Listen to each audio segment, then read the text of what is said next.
রাজনৈতিক দল জনগণের সমর্থনে ক্ষমতায় আসবে। এটা এমন না যে আইন শৃঙ্খলা বাহিনী দিয়ে, ক্যাডার দিয়ে, মাফিয়া দিয়ে আমরা নির্বাচন চাচ্ছি। আমরা চাচ্ছি অবাধ সুষ্ঠু নির্বাচন। আমরা যদি রাজনীতিবিদদের হাতে ক্ষমতা না থাকে, আমরা যদি প্রথমেই স্থানীয় সরকার নির্বাচন চাই, তাহলে বুঝতে হবে আমরা কোনো পলিটিক্যাল ডেভেলপমেন্ট, আমরা কোনো শক্তিশালী গণতন্ত্র চাচ্ছি না। আমরা একটা অনিশ্চয়তার দিকে চাচ্ছি, অন্য কোনো দুরবসন্তি এর মধ্যে থাকতে পারে। যাই হোক, প্রত্যেকেরই মত প্রকাশের স্বাধীনতা আছে, এর জন্য আমরা সংগ্রাম করেছি।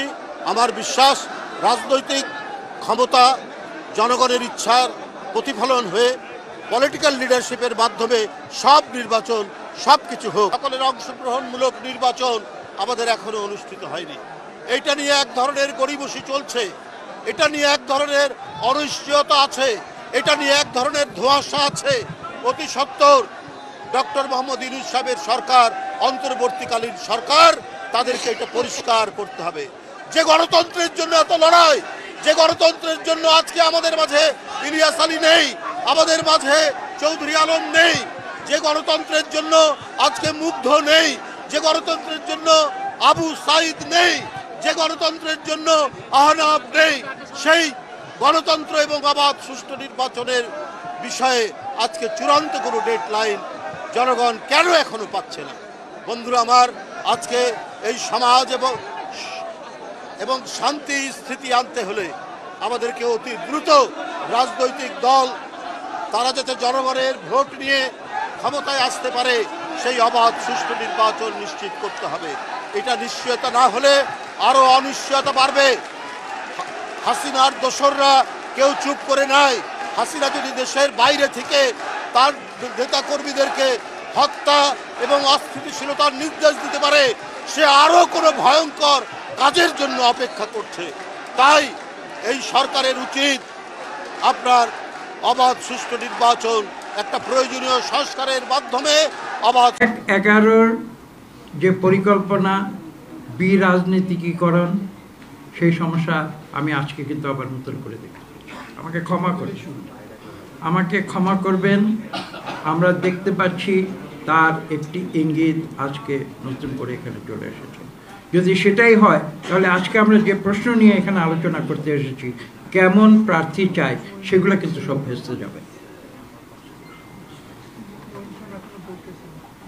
একটি রাজনৈতিক দলকে জবাবদিহিমূলক করার কথা বলেছেন ববি হাসান সাহেব, বলেছেন সাকি বলেছেন। তার পাশাপাশি সবচেয়ে বড় কথা হচ্ছে, সরকার নিজেই যদি জবাবদিহিমূলক না থাকে, তাহলে সংখ্যাগরিষ্ঠতা দিয়ে সবকিছু নির্ধারণ করা যায় না। যে কারণে আমি বলেছি যে ডেমোক্রেসি ইজ ব্যাড। সমস্যা হচ্ছে যে আদার সিস্টেম আর ওয়ার্স, যে অন্য কোথাও এই মুহূর্তে আমাদের যাবার কোনো উপায় নেই। এবং গণতন্ত্র যদি আমরা সত্যিকার অর্থে বিশ্বাস করি, সেই বিশ্বাসটা কিন্তু আমাদের রাখতে হবে সরকারের উপরে নয়, জনগণের উপরে। কেননা সরকার কিন্তু জনগণের, সার্বভৌমত্ব কিন্তু জনগণের। যখন একটা সরকার গঠিত হয়, সরকার ভুল করে, সরকার ভাবে আমরা বুঝি সার্বভৌমত্ব পেয়ে গেল। তারা ভুলে যায় যে এটা একটি নির্দিষ্ট সময়ের জন্য তাদের উপরে একটি দায়িত্ব দেওয়া হয়েছে। 5 বছর পরে তাদেরকে কিন্তু আবার পরীক্ষা দিতে হবে। সমস্যার সৃষ্টি হয় কখন? যখন দেখা যায় যে এই সরকার তার দায়িত্ব সঠিকভাবে পালন করেনি। সরকার যখন নিজেই উপলব্ধি করে পরের 5 বছর পরে পরীক্ষায় তারা পাস করতে পারবে না, ফেল করবে, তখনই তারা নির্বাচন ব্যবস্থাকে কুক্ষিগত করে। সেটাই হচ্ছে, এবং এটাই হয়েছে পরপর 3টি নির্বাচনে আপনারা দেখেছেন। কাজে আজকে আমাদের যে বিষয়গুলি নিয়ে ভাবতে হবে, আমি একটি একটি করে খুব সংক্ষেপে একটি একটি করে উল্লেখ করার চেষ্টা করব। প্রথম কথা হচ্ছে, যেটা আমি বললাম, যে পদ পদবি ক্ষমতা এখন একটি রাজনৈতিক দলের সদস্য সে রাজনৈতিক দলের সদস্য হয়ে থাকতে চায় না, সে রাজনৈতিক দলের একজন নেতা হতে চায়। এবং আমি একটা মজার উদাহরণ দিয়ে বলি, আজকে থেকে বোধহয় 4-5 বছর আগে ঢাকা কলেজে একটি ছাত্র দলের কমিটি করা হয়েছে, এবং সেই ছাত্র দলের কমিটিতে তখন এক্সিকিউটিভ কমিটির মোট সদস্য সংখ্যা ছিল 2000-এরও বেশি।